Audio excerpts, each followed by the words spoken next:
former NFL quarterback Chris Sims. His thoughts on the Browns' win over the Ravens. This from NBC Sports Pro Football Talk.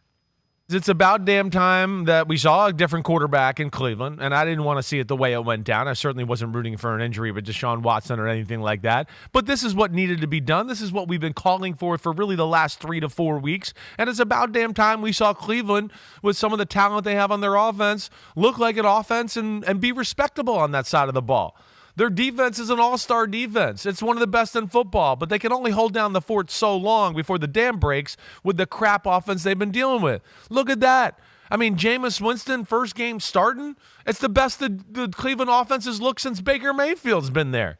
I mean, it's plain as pudding. They should have been playing Jameis Winston.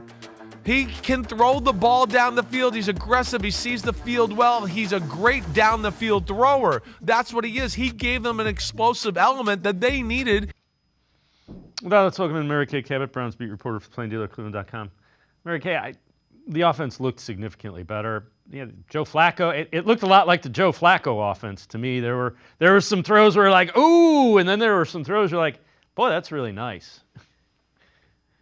Yeah, it's funny because people from the outside, they don't know all the details of everything that has gone on here and is going on here. When you look at this, you really have to look at the fact that they played against the 32nd ranked pass defense, one that was minus 2 of their best cornerbacks in Marlon Humphrey and Nate Wiggins. Now, this isn't to take anything away from Jameis Winston. It was a great start by Jameis. He did a phenomenal job. He did exactly what he was supposed to do. But he also had some things working in his favor that weren't there in previous weeks, including a really good, robust, and healthy offensive line. He didn't have Nick Harris in front of him at center. He didn't have a rookie in Zach Zinter at right guard.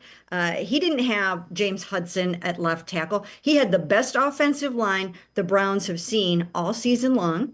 And then he also had a healthy David Njoku. David hasn't been healthy. He's been coming off of a high ankle sprain. This was probably the first game that I could actually look at Dave and say, that looked like David Njoku to me. He looked healthy in this game. And then Nick Chubb. He had Nick Chubb, who was running the ball really well. So a lot of things that happened in this game were really, really great for the offense. I don't necessarily think it was all because of the quarterback change. There were so many other things that were going on.